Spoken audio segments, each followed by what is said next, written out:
Статистика во својот последен пресек официјално бележи пад на индустриското производство за 9,4% и тоа за јануари годинава споредено со истиот период лани.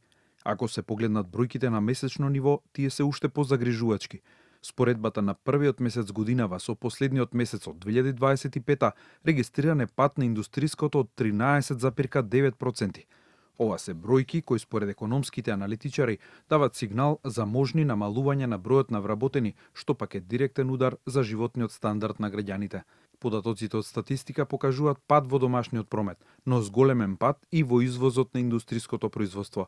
Ако се погледнат по ставки, еден од секторите на индустриското производство, прехранбените производи, бележи пад од 5,6% и уште поголем пад ако се спореди на месечно ниво јануари 2026 со декември 2025 за 27,3%.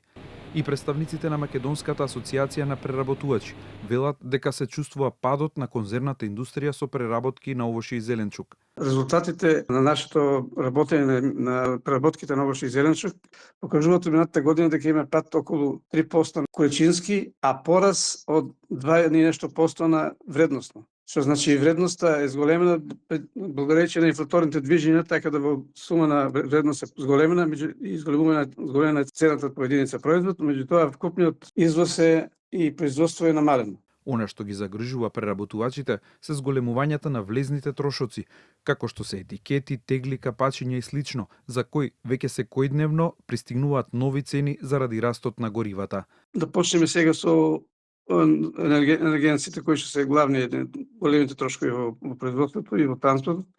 Тие веќе веднаш не зголемија цените на производството и на транспортот. Сега за сега нема некои брзи такви реакции на откажување на нарачки и таква работа, меѓутоа ќе следи, поради тоа што цените кои што ние ќе ги дадеме ќе бидат многу поголеми од ова што е сега. Мислам дека следуваат некои веројатно намалена потрошувачки и намалени нарачки благодарејќи на цената на горивото, кој ќе влијае на сите сегменти на влезовите во производството на нашите производи.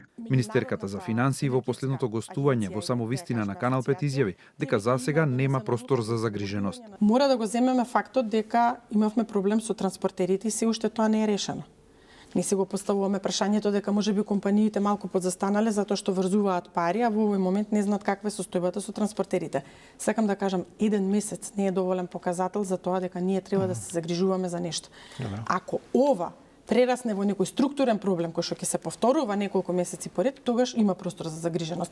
Според статистика, најголемо влијание врз падот на индустриското имаат одделите производство на прехранбени производи со негативен биланс од 5,6%, производство на метали со пад од 24,4% и пад кај производството на моторни возила, приколки, полуприколки со 23,3%.